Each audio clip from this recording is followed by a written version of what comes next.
حضرت فاطمہ رسول اللہ صلی اللہ علیہ وسلم کے پاس آتی ہیں، اپنے باپ کو تکلیف میں دیکھتی ہیں، اور فاطمہ بنت محمد آواز لگاتی ہے رضی اللہ تعالی عنہا، وہ کربا بتا ہے میرے باپ کی بیماری، وہ کربا بتا میرے بابا پر بیماری کتنی شدید ہے، میرے بابا کو تکلیف کتنی زیادہ ہے۔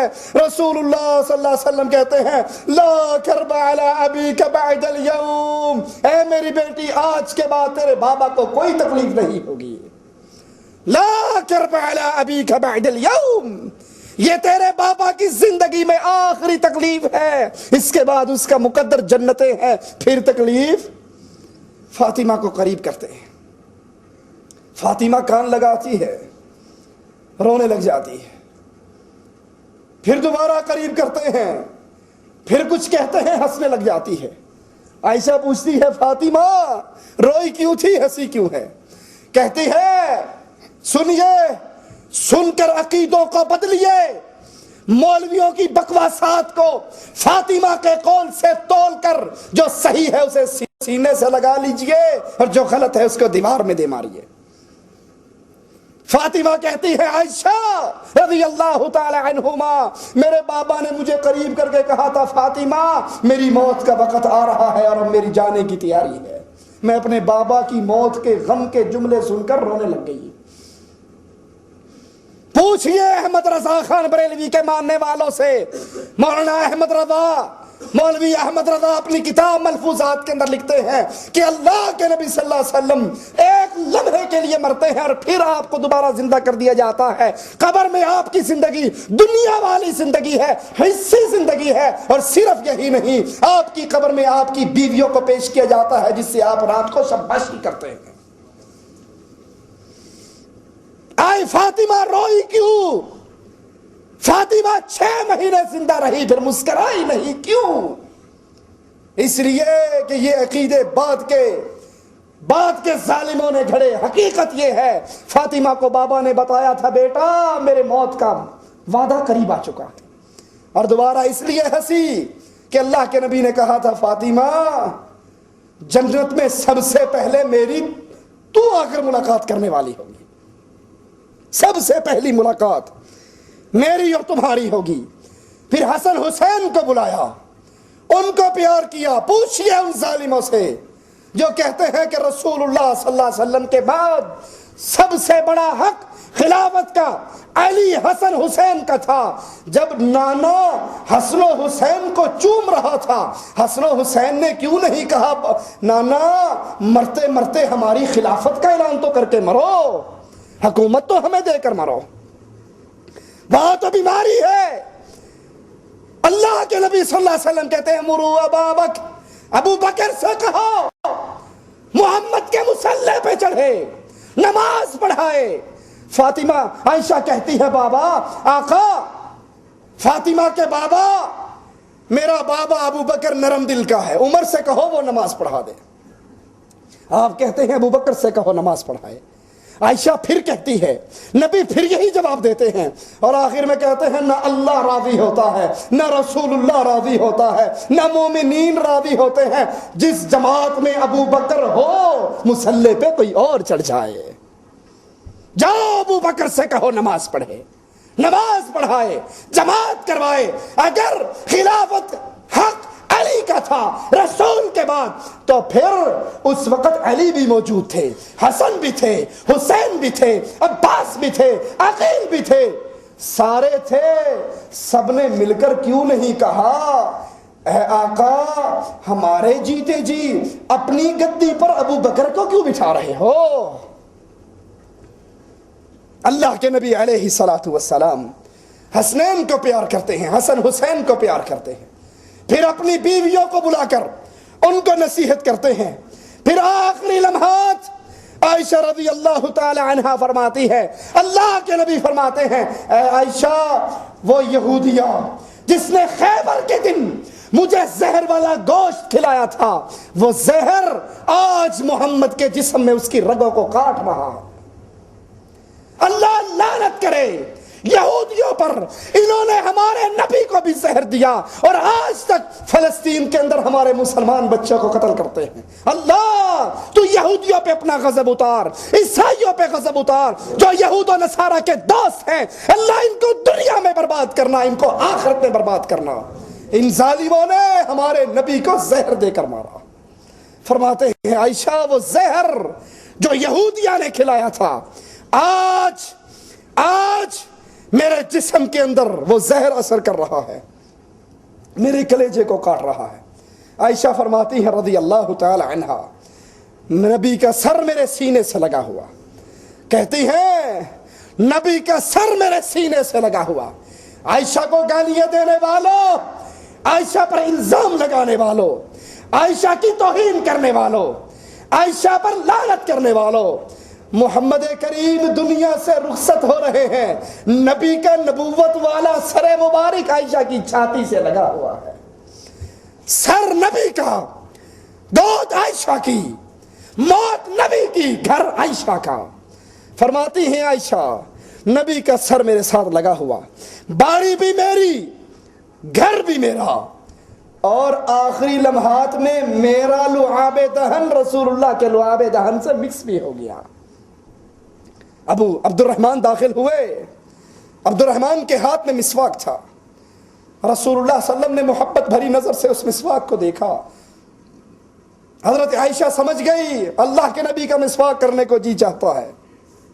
مسواک لے کر ہمارے پیارے حبیب جناب محمد الرسول اللہ صلی اللہ علیہ وسلم کے منہ مبارک میں دیا۔ نبی بیماری کی وجہ سے اتنے کمزور کہ نبی کے دانت اس مسواک کو چبا بھی نہ سکے۔ وہ کیسے مشکل کشا ہو سکتا ہے، وہ کیسے حاجت روا ہو سکتا ہے، وہ کیسے بگڑی بنا سکتا ہے جو زندگی کے اندر مسواک کو اپنے دانتوں سے چبا نہیں سکتا۔ مشکل کشا بھی اللہ، حاجت روا بھی اللہ، بگڑی بنانے والا بھی اللہ۔ عائشہ فرماتی ہے جب میں نے دیکھا نبی مسواک نہیں چبا سکے، میں نے مسواک کو اپنے منہ میں لیا، چبایا، اور چبا کر کے رسول اللہ کے منہ میں دیا۔ میرے منہ کا چبا ہوا مسواک محمد کے منہ میں گیا صلی اللہ علیہ وسلم۔ آپ اپنا ہاتھ ٹھنڈے پانی کے اندر ڈالتے ہیں، موت کی تکلیف ہے، موت کے لمحات ہیں، ٹھنڈے پانی میں ہاتھ ڈالتے ہیں، پھر ہاتھ کو نکال کے اپنے چہرے انور پہ پھیر لیتے ہیں، اور زبان اقدس ہلتی ہے رسول اللہ کی۔ فرماتے ہیں لا الہ الا اللہ ان للموت سکرات، ان للموت سکرات۔ موت کی گھاٹی ہے، موت کا وقت ہے، موت کا وعدہ ہے، موت کی تکلیف ہے۔ رسول اللہ صلی اللہ علیہ وسلم کی بیوی عائشہ فرماتی ہے جتنی موت کی تکلیف میں نے رسول اللہ پر دیکھی، اتنی تکلیف میں نے اور کسی پر نہیں دیکھی۔ اللہ کے نبی صلی اللہ علیہ وسلم کے پاس آسمان سے فرشتے اتر آتے ہیں نبی کو اس دنیا سے جنت الفردوس کے اندر منتقل کرنے کے لیے۔ نبی کا جنت میں وہ مقام اللہ کے نبی فرماتے ہیں آذان کے بعد اس مقام کے لیے میرے لیے دعا کیا کرو، جنت کا سب سے اعلیٰ مقام۔ مجھے امید ہے اللہ وہ مقام مجھے ہی عطا کرے گا، مقام وسیلہ۔ میرے لیے دعا کیا کرو۔ اور جو اللہ کے نبی صلی اللہ علیہ وسلم کی لیے یہ دعا کرتا ہے، آذان کے بعد وہ کلمات کہتا ہے جو رسول اللہ نے سکھائے، وہ اللہ کے نبی کی سنت پہ چلتا ہے، اور جو اس کی بجائے میڈ ان انڈیا پاکستان جملے کہتا ہے وہ رسول اللہ کے طریقے پہ نہیں ہے، وہ اپنے مولویوں کے بنائے ہوئے طریقے پر ہے۔ اللہ کے نبی صلی اللہ علیہ وسلم زبان مبارک ہلتی ہے، عائشہ فرماتی ہے میں اپنے کان کو نبی کے قریب کرتی ہوں۔ اللہ کے نبی اپنی زبان سے ارشاد فرماتے ہیں مع الذین انعمت علیہم من النبیین والصدیقین والشہداء والصالحین اللہم اغفر لی اللہم ارحمنی اللہم الحقنی بالرفیق الاعلی۔ یہ الفاظ اللہ کے نبی کی زبان مبارک سے نکلتے ہیں، آپ 3 مرتبہ یہ جملے کہتے ہیں، آپ کا اٹھا ہوا ہاتھ زمین کی طرف آتا ہے۔ عائشہ فرماتی ہے میں سمجھ جاتی ہوں کہ دنیا کی سب سے پاکیزہ روح اس دنیا سے نکل چکی ہے، یہ پیارا دل جو دھڑکا کرتا تھا اب خاموش ہو چکا ہے۔ نبی کے سانس ٹوٹ گئے اور نبی فوت ہو کے اس دنیا سے اگلے جہان کے لیے روانہ ہو گئے۔ انا للہ و انا الیہ راجعون۔ صحابہ کو یہ خبر ملتی ہے، مدینے پہ اندھیرے چھا جاتے ہیں، عمر تلوار نکال کر کہتے ہیں من یہ اعلان سن لو جس نے یہ کہا کہ رسول فوت ہو گئے میں اس کی گردن کو کاٹ ڈالوں گا۔ عمر تلوار نکالتے ہیں، بلال مدینہ چھوڑ جاتے ہیں، عثمان بے ہوش ہو کے گر جاتے ہیں۔ کسی کو یقین ہی نہیں آتا کہ محمد کریم صلی اللہ علیہ وسلم فوت ہو گئے۔ عمر کہتے ہیں نہیں، میرا نبی نہیں مرا، یہ تو صرف اللہ سے ملاقات کرنے کے لیے گئے، واپس آ جائیں گے۔ نبی کو دفن کر دیا جاتا ہے، فاطمہ کو اطلاع ملتی ہے، فاطمہ رضی اللہ تعالی عنہ آواز لگاتی ہے واہ ابتا اجاب ربا دعا، میرے بابا اللہ نے بلایا اور تو اللہ کے لیے اللہ کے پاس چلا گیا۔ واہ ابتا جنت الفردوس مأوا، بابا تیرا ٹھکانہ تو جنت الفردوس بن گیا۔ انس سے پوچھتی ہے انس تم وہ دل اور وہ جگر تمہارے پاس کہاں سے آیا کہ تم نے اپنے ہاتھوں سے رسول اللہ کے جسم پہ مٹی ڈال دی؟ انس کہتے ہیں فاطمہ رضی اللہ تعالی عنہ ہم اللہ کے نبی کے پیارے جسم پر مٹی اپنی خوشی سے نہیں ڈال رہے تھے بلکہ شریعت نے ہمیں پابند کیا ہوا تھا۔ ہم تو وہ عمل کر رہے تھے جس کا حکم شریعت نے دیا۔ صحابہ پر نبی کی موت کی خبر ایسے بجلیاں توڑتی ہے، عمر اتنا بہادر عمر بے قابو ہو جاتے ہیں، تلوار نکال لیتے ہیں، جس نے کہا نبی مر گئے میں گردن کاٹ دوں گا۔ اس وقت امت کو سہارا دینے کے لیے صرف ایک ہستی باقی بچتی ہے کائنات میں، تمام نبیوں کے بعد دنیا کی افضل ترین ہستی وہ ابو بکر صدیق کی ذات ہے۔ ابو بکر آتے ہیں، حجرہ عائشہ میں داخل ہوتے ہیں، نبی پاک کے مبارک چہرے سے چادر کو اٹھاتے ہیں، آنکھیں آنسو بہاتی ہیں اور کہتے ہیں اللہ کے نبی جو موت آپ کی قسمت میں تھی وہ آ چکی ہے، اللہ آپ پر 2 موتیں کبھی اکٹھی نہیں کرے گا۔ اللہ کے نبی صلی اللہ علیہ وسلم کے ماتھے کو چوم کر کہتے ہیں واہ نبیہ واہ صفیہ واہ خلیلہ مات رسول اللہ صلی اللہ علیہ وسلم۔ اعلان کرتے ہیں نبی کے بارے میں موت کے لفظ استعمال کرنے والوں کو گستاخ رسول کہنے والے گستاخو، ابو بکر کہہ رہے ہیں مات رسول اللہ، عائشہ کہہ رہی ہے مات رسول، ماتا کے لفظ عائشہ کی زبان سے، ابو بکر کی زبان سے اور خود قرآن حکیم کی آیات سے۔